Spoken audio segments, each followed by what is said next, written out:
Olá, esse é o programa OAB Nacional, uma produção e realização da Ordem dos Advogados do Brasil. Aqui você fica por dentro das novidades da advocacia e dos últimos acontecimentos do Judiciário. Fique com a gente, já estamos no ar.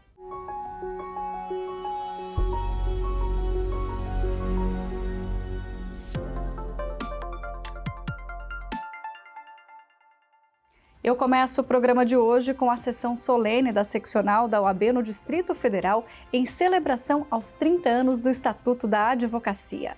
A cerimônia contou com a participação do presidente nacional da OAB, Beto Simonetti, que pontuou a relevância do Estatuto na defesa das prerrogativas dos advogados.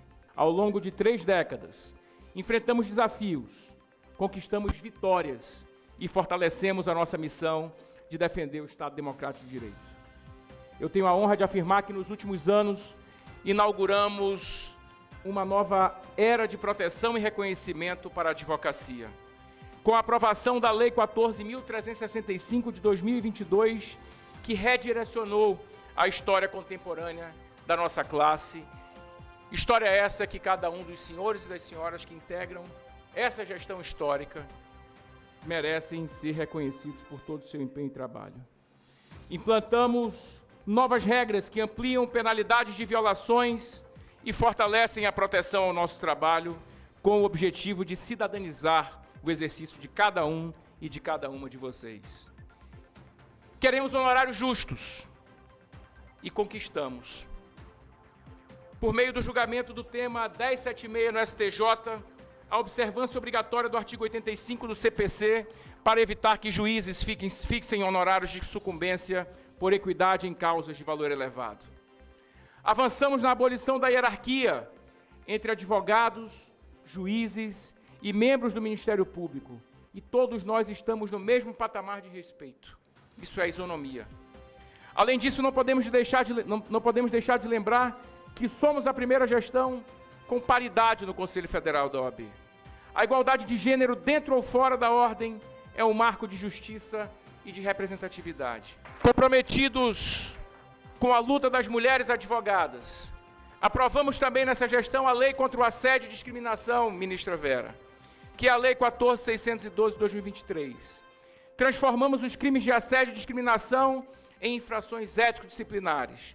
Tolerância zero para o assédio e a discriminação na advocacia. Também criamos a Ouvidoria para Mulheres Advogadas, o Observatório de Honorários e unificamos o Sistema Nacional de Defesa das Prerrogativas e Valorização da Advocacia. Então é uma alegria muito grande mesmo para todos nós estarmos aqui presentes hoje numa data que é para celebrar, numa data que é para comemorar, numa data que é para lembrar da nossa história, do nosso passado, sempre levando em consideração, pensando no passado, trabalhando no presente e pensando sempre no futuro da nossa casa, que é muito maior do que todos nós. O evento também contou com 2 palestras magnas, da ministra do Tribunal Superior Eleitoral, Vera Lúcia Santana Araújo, e do titular da medalha Rui Barbosa, da OAB Nacional, Nabor Bulhões. Acompanhe. E é fundamental pensarmos, compreendermos que a luta que ali empreendíamos e que hoje continuamos a empreender em defesa do Estado Democrático de Direito, porque fora dos marcos da democracia não temos prerrogativas. Quem advogou no tempo da ditadura militar sabe muito bem que não havia prerrogativas, não havia respeito às prerrogativas. O antigo estatuto é um estatuto, vamos dizer assim, de boa inspiração. Há normas muito relevantes nele. Só que ele traduzia uma realidade de sua época, de seu tempo. A advocacia à época não revelava a complexidade que hoje está a revelar, até pela complexidade com que se desenvolveu e se avolumou na sociedade brasileira. Então, por exemplo, a lei 4.215, ela tinha 2 pontos fundamentais que foram projetados na própria Constituição de 1988.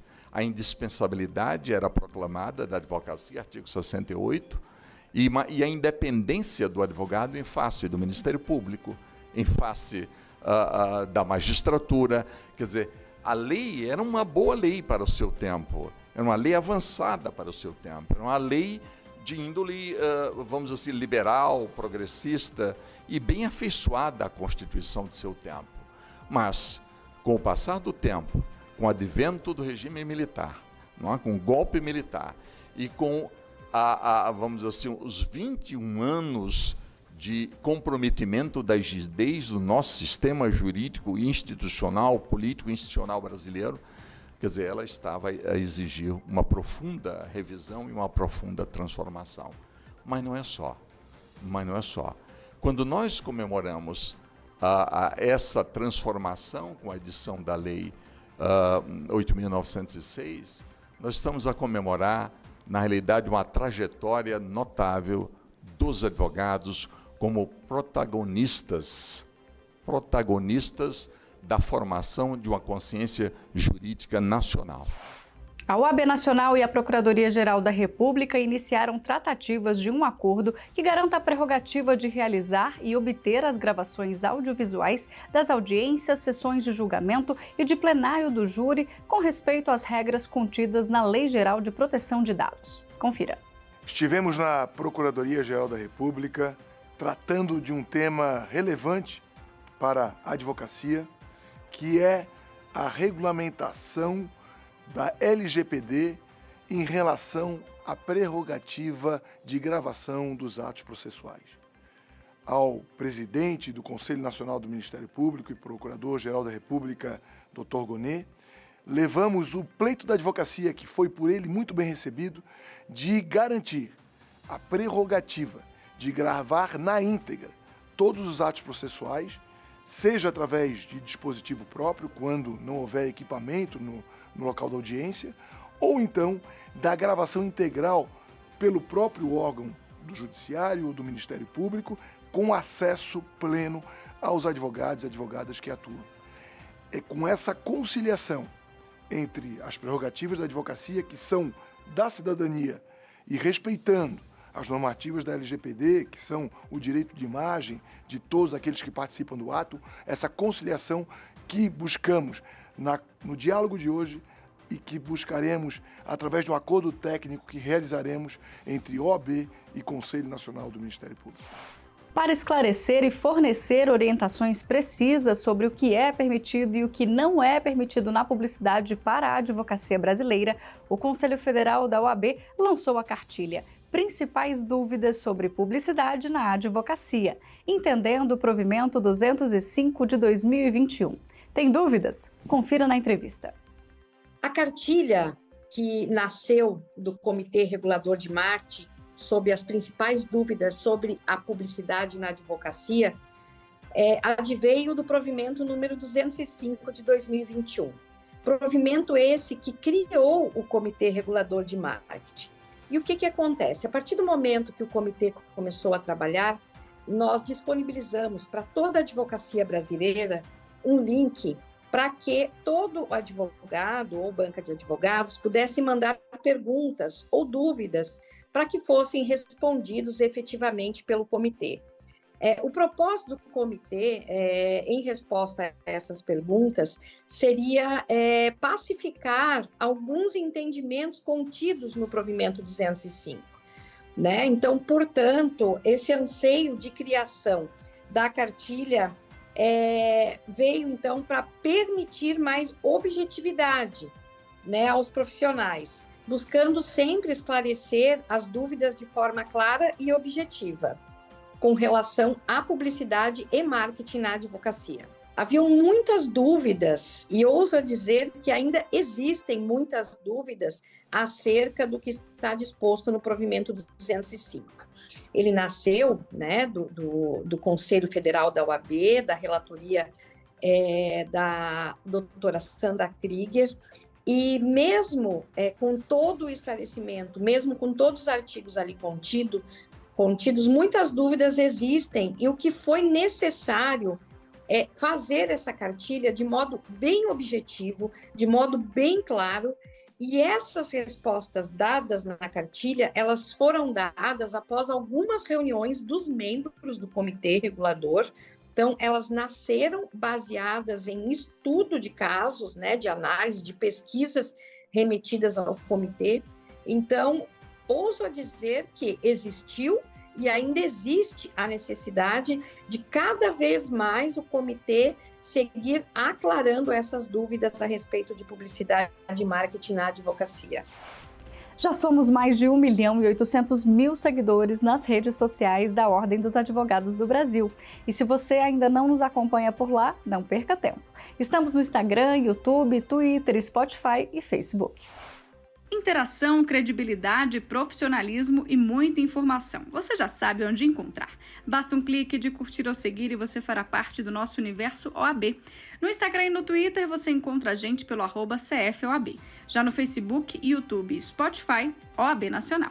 Não esqueça também de acessar o nosso site. Lá você encontra as últimas notícias, os destaques de cada dia de trabalho da Ordem dos Advogados do Brasil e muito mais. Saiba de tudo, a qualquer hora e em qualquer lugar. Não deixe de conferir.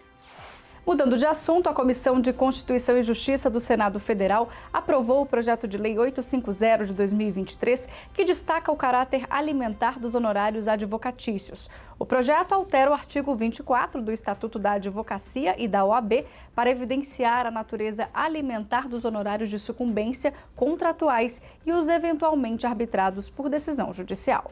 Tivemos uma importante conquista legislativa na CCJ do Senado. Foi a aprovação do projeto de lei que reafirma o caráter alimentar da verba honorária. Isso quer dizer que os honorários advocatícios, sucumbenciais, contratuais, poderão ser cobrados de forma preferencial, com privilégio. O privilégio de ter o caráter alimentar porque ele garante a subsistência da família do advogado e da advogada brasileiros. Isso também demonstra que nós poderemos ter a preferência da habilitação em face de um crédito tributário, numa falência, numa concordata, numa recuperação judicial, como também quer dizer que nós podemos penhorar salários para cobrar essa verba honorária que garante o sustento da advocacia. Você sabe quem foi Esperança Garcia? Mulher escravizada que aprendeu a ler e escrever como ferramenta de defesa contra as violências impostas pelos senhores de escravos. Sua trajetória reforça o papel transformador da educação e pela luta por direitos. Confira. Mulher, negra e escravizada. Essa foi Esperança Garcia. Em setembro de 1770, ela escreveu uma petição ao governador da capitania e denunciou situações de violência pelas quais crianças e mulheres passavam. Em seguida, pediu providências da acusação. O documento histórico é uma das primeiras cartas de direito que se tem notícia no país. Reconhecida pela seccional da OAB no Piauí em 2017 como a primeira advogada piauiense. Na ocasião, a seccional produziu o dossiê Esperança Garcia, símbolo de resistência na luta pelo direito, de 149 páginas. O ato simbólico, 247 anos depois da carta destinada ao governador, é também chamado de primeiro habeas corpus do Brasil. O dossiê destaca que, mesmo não existindo à época o direito formalmente constituído, como na Constituição de 88, a carta destinada ao governador tinha natureza jurídica, já que adotou o caráter de petição. Esperança Garcia demonstrava naquela época conhecer a função das autoridades e dos poucos direitos que tinha.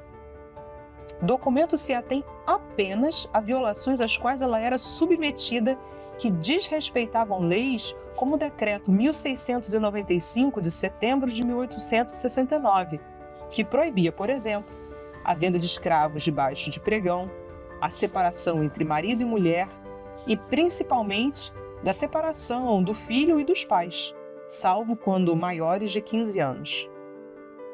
Outro aspecto jurídico da Carta de Esperança é a natureza coletiva das reivindicações.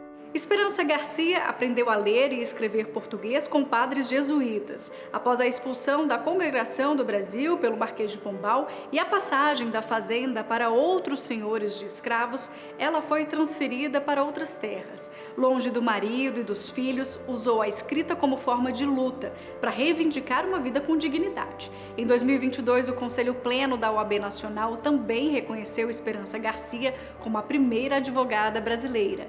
Em sua homenagem, homenagem foi doado pela Secretaria da Cultura do Piauí o busto de Esperança Garcia como forma de lembrança do papel que cumpriu com firmeza na defesa da comunidade em que vivia. Agora nós vamos para um rápido intervalo e voltamos na sequência com mais OAB Nacional para você. Não saia daí.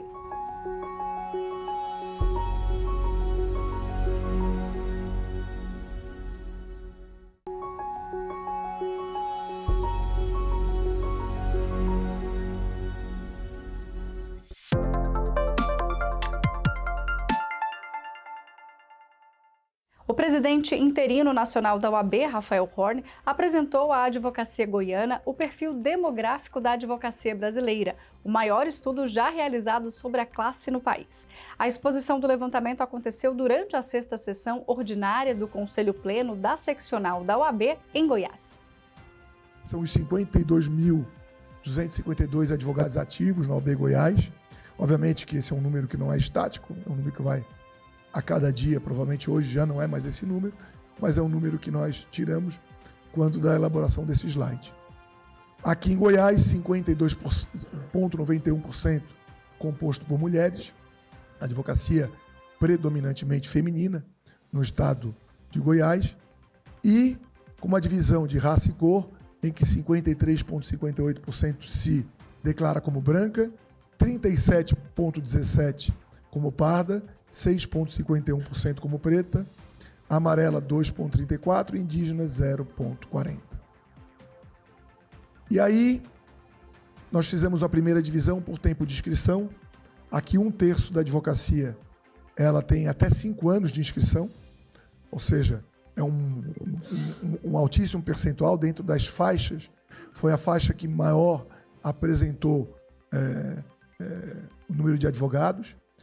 Da faixa etária, até 40 anos, metade da advocacia, ou seja, mais da metade da advocacia tem menos de 40 anos de idade, ou seja, também demonstrando o quão jovem é a advocacia goiana.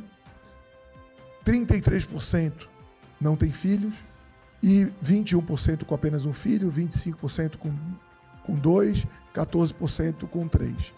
Então, na verdade, temos 1/3 da advocacia sem filhos, o que demonstra também estar relacionada à idade, à faixa etária e à jovialidade da profissão.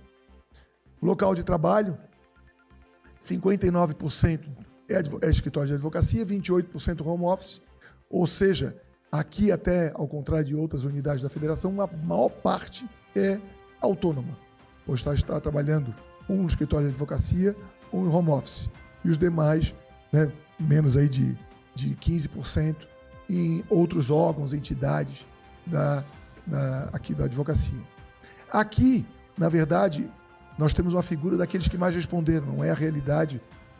Nós fizemos o estudo, eu e o presidente Rafael Lara, mas 65% da advocacia que respondeu está com um local de atuação no interior do estado, mas demonstra que a interiorização também é uma característica muito forte da advocacia do estado de Goiás. Como área de atuação, maior parte no direito civil, depois no direito de família, direito trabalhista, previdenciário, direito penal, e aí depois as demais áreas do direito são distribuídas. O recorte paranaense dos resultados do perfil ADV também foi apresentado na seccional da OAB no Paraná. O presidente em exercício da OAB destacou que, segundo a pesquisa, os advogados paranaenses representam 6,2% do quadro total do Brasil, ou seja, dos quase 1,5 milhão de advogados e advogadas brasileiros, 93 mil profissionais ativos são da OAB Paraná. Não perca tempo e confira agora mesmo os detalhes desse e de outros assuntos no site da Ordem dos Advogados do Brasil, em oab.org.br. No quadro Advocacia em Pauta dessa semana, você vai acompanhar a entrevista do membro honorário vitalício e presidente da Comissão Nacional de Estudos Constitucionais, Marcos Vinícius Furtado Coelho, ao portal Migalhas no YouTube. O tema desta vez foi a importância de freios e contrapesos entre poderes. Madison, naquela época, advertia que os governos, os poderes, são exercidos por homens e não por anjos. seres humanos que têm defeitos, e por isso faz-se necessário a existência de regras que venham conter abusos de poder. É muito importante esse controle recíproco entre os poderes, uma harmonia, um maior diálogo, para que, em momentos importantes, possamos defender o Estado democrático de direito, como fez de forma muito efetiva e necessária o Supremo Tribunal Federal, mas que em outros instantes possa haver a autocontenção, uma atitude mais passiva, mais prudente. É o que se chama de reserva institucional, que é um princípio implícito no direito norte-americano e que é um princípio verificado nas grandes democracias do mundo. É fazer o seguinte teste: eu posso, mas eu devo. Nem tudo que é lícito me convém. Os poderes devem fazer esse teste. E dentro desse diálogo institucional, gerando segurança jurídica, previsibilidade, nós traremos paz social, teremos mais legitimidade da atuação da jurisdição, traremos para o Brasil um momento mais propício para o desenvolvimento socioeconômico, cultural, com inclusão democrática de todos os brasileiros. A revista Justiça e Cidadania, edição de julho, já está disponível para leitura. A publicação deste mês evidencia os honorários conforme o CPC e a conquista para a advocacia brasileira. Confira. Para o presidente nacional da OAB, Beto Simonetti, há 2 anos, a Lei 14.365 de 2022 entrou em vigor, aprimorando o Estatuto da Advocacia, com importantes avanços para a nossa classe. Essa legislação consolidou o pagamento dos honorários advocatícios conforme o Código de Processo Civil, reforçando a importância e a dignidade desses honorários para a subsistência dos advogados e advogadas. Além disso, a norma estabeleceu novos critérios para a fiscalização do exercício profissional, assegurando o destaque dos honorários. Ainda para o presidente da Ordem, a decisão do STJ, em março de 2022, representou um marco na valorização da nossa profissão, garantindo a justa remuneração dos advogados. O STJ acolheu por maioria os recursos especiais em que a Ordem requeria a fixação dos honorários de sucumbência segundo os critérios estabelecidos no novo CPC, afastando a fixação por equidade defendida pela Fazenda Pública.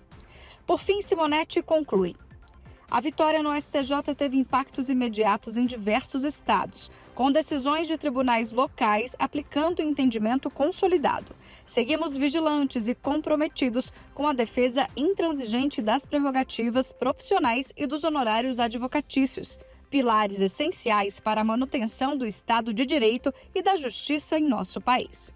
O artigo na íntegra você confere em editorajc.com.br. Não deixe de ler. No Giro ADV de hoje, a gente destaca mais um episódio do podcast Pode Indenizar, da seccional do Piauí, que tratou da proteção de dados de crianças e adolescentes nas redes sociais. A transmissão foi aberta ao público.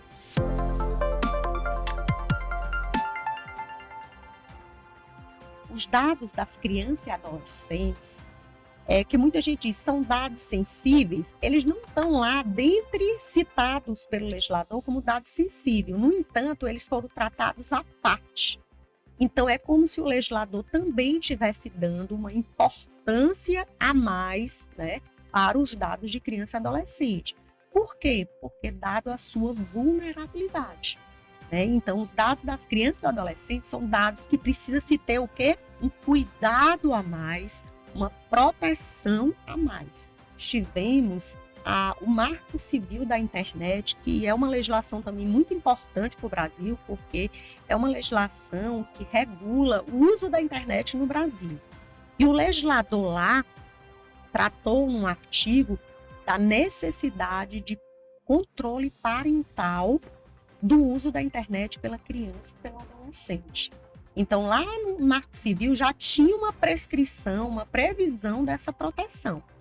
Aí veio, em 2018, a Lei Geral de Proteção de Dados, e trouxe lá no artigo 14 uma previsão de que o tratamento de dados de criança e adolescente deve ser feito com o seu melhor interesse e com o consentimento de pelo menos um dos pais, certo? Muitos autores escrevem sobre esse tema, acharam que a previsão foi muito tímida. né? Porque tratou ali muito en passant, né, como a gente se diz, muito superficialmente, de um tema importante que é a proteção de dados de criança e adolescente.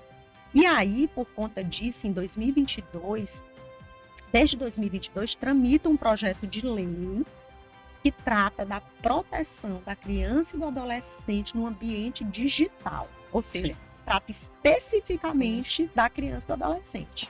Mudando de assunto, a Escola Superior da Advocacia Nacional promoveu em uma live o debate voltado aos honorários sucumbenciais. O palestrante desta vez foi o doutor e mestre em Direito Processual Civil, Rogério Licastro. Acompanhe. Em termos técnicos, em termos acadêmicos, esse assunto passou a me interessar há mais ou menos uns 10 anos. Acho um tema fascinante, porque nós temos um plexo de áreas quando tratamos de direito de honorários advocatícios. Nós temos direito processual civil, nós temos direito civil, direito material, nós temos direito empresarial, queiramos nós ou não, nós temos direito empresarial quando, por exemplo, há uma disputa entre sócios envolvendo envolvendo honorários advocatícios. Nós temos administração pública envolvida com o assunto honorários advocatícios, quando a fazenda pública está em juízo. É um tema fascinante porque, para além de um aspecto meramente remuneratório do advogado, o tema honorários advocatícios ele é composto por um plexo de assuntos. E também porque, na prática, e aqui vem talvez a maior curiosidade que me despertou, que esse assunto me despertou, na prática eu acho um tema maltratado.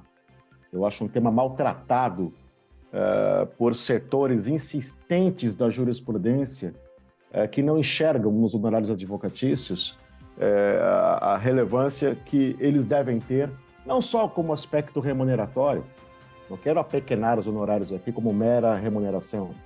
Os honorários advocatícios, especialmente os sucumbenciais, eles têm uma razão de ser no sistema processual. Eles servem, para além de remuneração do advogado da parte vitoriosa, eles servem também como importante elemento de contenção da litigiosidade irresponsável. A honorária sucumbencial, senhores e senhoras, é uma condenação que é imposta à parte derrotada, à parte que deu causa ao processo sem ter razão. Então, os honorários sucumbenciais também têm uma função sancionatória do mal litigante, né? Isso tem sido ignorado por setores insistentes da jurisprudência. Este programa é mais uma produção da Ordem dos Advogados do Brasil. Aqui você fica por dentro das informações da advocacia e do judiciário, além de acompanhar entrevistas especiais, matérias exclusivas e muito mais. Eu sou Mariana Xavier e agradeço pela sua companhia. Eu te espero na próxima semana. Até lá!